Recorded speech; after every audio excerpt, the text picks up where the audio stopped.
certainly from our experience, you know, a few years ago, we were more and more clients were starting to talk about that conversation about expanding to the US and the UK.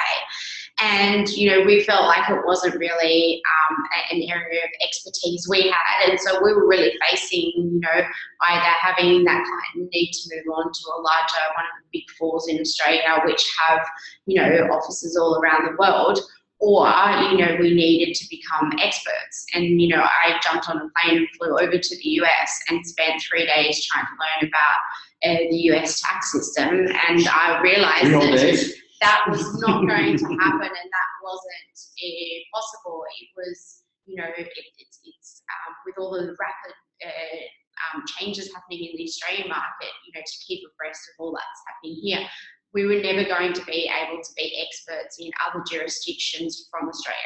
And so for us, the logical thing was to really go and, you know, shop around. And I think I probably met with about 15 different accountants while I was there. It was like 3.5 years ago, and got to meet them, sat in their office, got to hear about, you know, their journey and what they specialise in. And, you know, it was pretty obvious, like the vast majority of them kind of weren't the right fit for us. And then, you know, we were able to meet Bruce, and we had the same sort of philosophies, we used the same sort of systems, and then all of a sudden, you know, instead of something, you know, like people wanting to expand to the US becoming an issue for us, it's now become an opportunity, now that we have these relationships in place, to say that, well, you know what, you can come to us, and if you have a global outlook, we can help you, because we have a team of specialists that are behind us who are on call, just like we're on call for Bruce, that, you know, when you want to know something, we're going to an expert in that country and in that environment and that market. And, you know, we're going to be able to get you those answers really quickly and really efficiently. So it's been a really important part of our business to form strong ties and strong working relationships with our partners in different countries and in different industries. That's really, really good. And I think that the thing that's happening now, it just started happening, is most of the stuff was coming our way at the beginning, where companies were expanding into the US, especially, for example, in the zero ecosystem. So many of the companies that started in Australia and New Zealand, especially the software companies, and I'm probably going to forget some, but I'm going to say Spotlight and Receipt Bank out of the UK and ServiceMate out of Australia, they all did their markets and they built their markets somewhere else, then came to the US, and they needed help. They actually, because the ecosystem and the community, they actually ended up coming to us, and we ended up helping them, which is great. Finally, now we have companies that's got their foot in the US and North America coming to Australia. So it was great to be able to introduce Expensify. Right? Yeah. So the company, it's a good example. But companies like Expensify to you guys to help them, and companies like HubDoc, who are based in Canada, you know, now doing things like that. And so basically, yeah, they just arrived. Well, they're coming down to Australia, and they're going to be here next month. Yeah. So it's been great that it's actually now going both ways, which is great. And you know, this is just Australia. There's still New Zealand and the UK and Singapore and South Africa. And all these places that, you know, generally English-speaking countries, but I don't think it's going to be that way forever. Look, I just think the reality of the internet and the fact that now everyone spends, you know, 90% of their life with their phone in their left hand, and they even take it to bed for them, and it's the last thing they look at before they go to sleep, and the first thing that they look at when they grow up, and, you know, Facebook and Twitter is that, you know, these are the platforms that people are going to consume goods. And so there's no reason why, you know, not only for product businesses but services businesses, that you can't have a global outlook and global customers. Like, we have global customers, and, you know, 20 years ago that would have just been unheard of in an accounting firm. So if an accounting firm can do it, you know, it's definitely, I think, an area where a lot of the accounting firms that I speak to in Australia, I'm concerned, are going to be, you know, caught out because they don't have that expertise, or they don't have those relationships in place, and they're going to become unattractive and miss out on opportunities in growing their business. Certainly to the growing businesses, which are the ones that we all want. Yes. So, good point. All right, Matt. Great. So we're going to open it up to Lisa and let kind of Lisa talk a little bit about her company and what she does, and far away. Oh, okay, right. Look, I think, we have a variety of clients.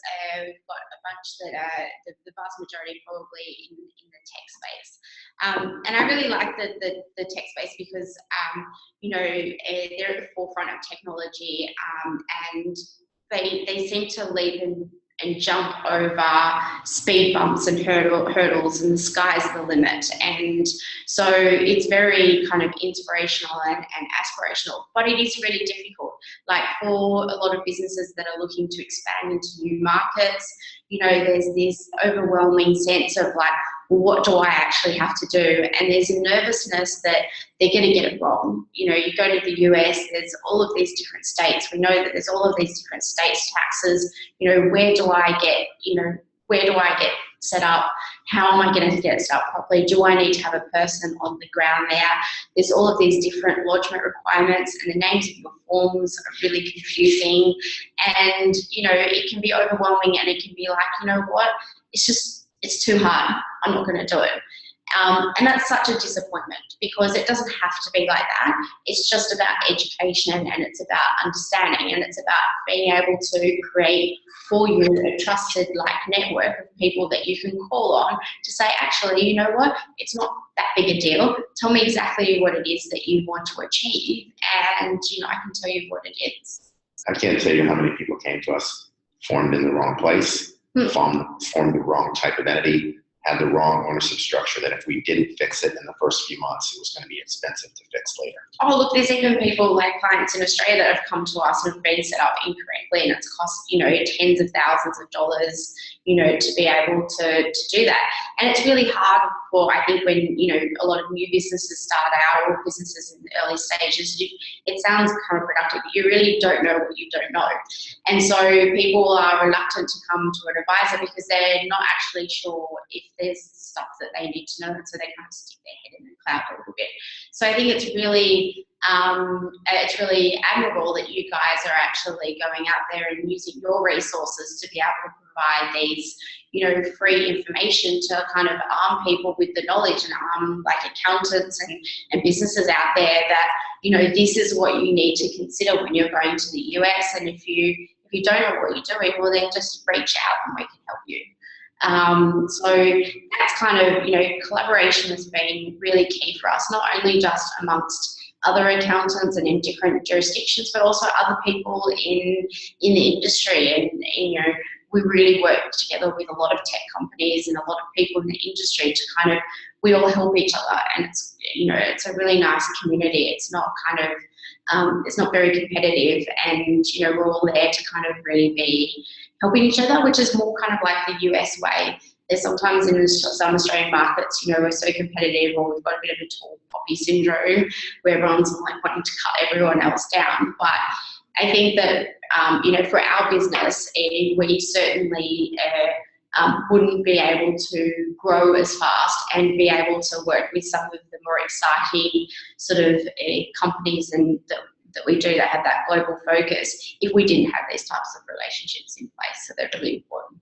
You think about what happened with Xero. It started in New Zealand. It basically became a global, powerhouse. Yeah, no, they certainly did. And even in the early days when they first came out here to Australia, they were asking us about, what they needed to do, or about,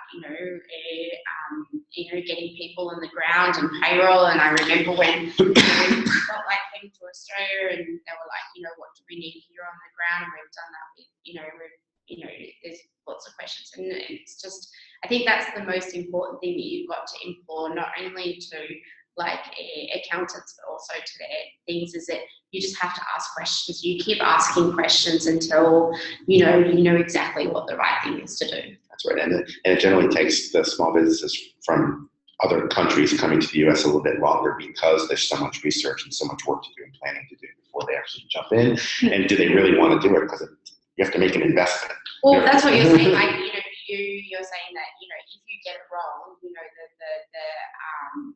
the outcome of that, or the penalties of that is huge. It can cost far more to have to rectify the situation than to get it right in the first place. So I certainly would never go and set up a company in the US US without having, you know, a discussion with, you know, someone based in the US to make sure that either my booking was correct or, you know, is there something I've missed or something like that. You just wouldn't do it. You'd be surprised how many people do it.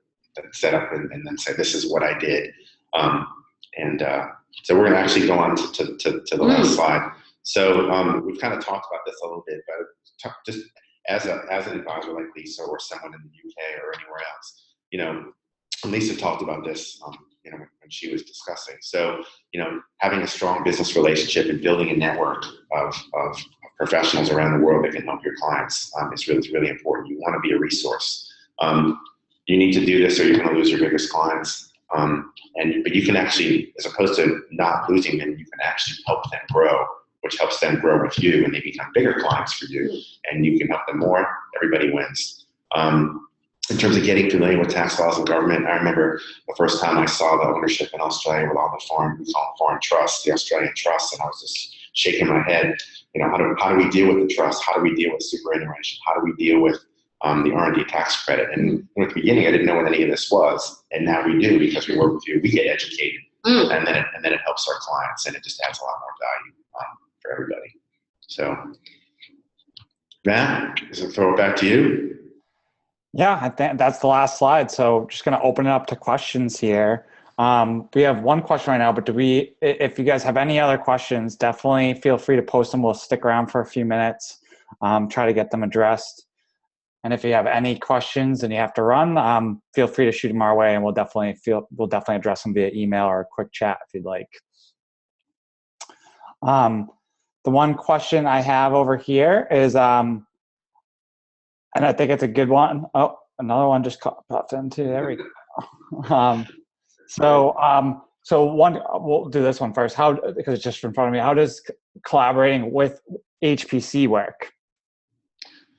So you mean as a foreign advisor, like as Lisa, how does the collaboration work? That's a question. So our goal and our model is basically flexible. So one of the neat things about the clients that we work with Lisa is, in some case, you know, we pretty much handle all the things that are U.S. So, for example, we'll get them formed and handle all the registrations and compliance. But in many cases, the accounting or bookkeeping still gets done by you know, the person whose client it is. And we don't really care because we share the platform and we share Xero. It really makes it easy. So what we want to do is we want to make it easy for you to do business here, not have to worry about you know, all the compliance issues. But in terms of the working relationship, it's flexible. It can be really whatever is best for the client, and that actually goes both ways. So I think the best sort of like first point to do is kind of work out what it is that your needs are and kind of make a bit of an introduction. You know, and I'm sure that Matt will put up some contact details at you know, at the end of this, and so it's just about reaching out and saying, hey, you know, this is what's, you know, this is us and this is what we do and this is what's going on, and just work around, you know, what your clients' needs are and then how, you know, how they can help you and how, you know, you can help them. I would also say, Matt, you know, for the people that are interested, you know, we made kind of a short 3-minute video that kind of walks through the process of how we do it, which talks about getting set up, it talks about getting registered, it talks about getting your Xero account and back office set up, then the ongoing maintenance of it, and then the taxes. So we basically have it broken down into 4 pieces. So we have a short video, and then Matt has a really neat 1-pager that kind of lays it all out so people don't have to remember everything. Okay, that's great. And the other one is, what is the biggest challenge in breaking into the U.S. market? So what have you guys kind of seen there? So this is, as a small business, what is the biggest challenge in breaking into the U.S. market? Yep. So, and as Lisa alluded to it earlier, where she talked about, you know, I look at it as 3 different things. We have people who are trying to sell into the U.S. market a good. We have people that are trying to provide a service to the U.S. market, which can be on the ground, can be online. And the third one is really kind of technology. It could be SaaS, but it could be any kind of thing through a platform or a marketplace. And they're all different. So, you know, a lot of people actually did a talk last week on the Sunshine Coast with another advisor, Greg Tuckwell from Xero Books, and a lot of the people asked about, you know, what are the challenges about getting into the U.S. market? And I think one of the big things is do your market research. You don't want to go and spend all this money and fall flat on your face. So you need to know that there's a need. You need to be concerned about distribution. How are you going to get it out? Is it going to be through Amazon? Are you going to sign a distribution agreement? Are you going to put a salesperson on the ground? All these things you have to think about with regards to coming there. You can't just like if you build it, they will come. It generally doesn't work. So you need to do all the general research that you do separate from legal and entity and accounting. Before you make the jump, and understand that when you do it, you need to do it. And if you're going to do it, it's going to take an investment.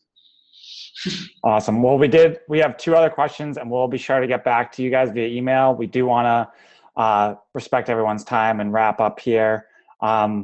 Before we wrap up, we do have, just want to share with you guys that we do these webinars. HPC, we host these just about every month. And our next one is going to be at the tail end of October on US Nexus and sales taxes. And Bruce has mentioned our guide, as well as some other resources. We house them, like I mentioned at the beginning of the webinar, on our new website, hpcgoglobal.com. We also have the video Bruce was just mentioning front and center on that website. So there's some great resources, and we'll be further populating that with some global small business resources. And thanks again for everyone's time. Here's some information, contact information for HPC. So if you're ever looking to get in the US, definitely reach out to us. And chances are myself and Bruce will probably be talking with you. And then if you're ever looking for some folks in Australia, definitely reach out to Interactive Accounting and Lisa. Thanks again, Lisa, for your time. And we will, along with getting back to anybody's questions, we will also be sharing these slides and the presentation with you guys. Thank you, Matt. Thank you. Thank you, Bruce. Thanks, Lisa. See you Good soon. night, guys. Bye. Bye-bye.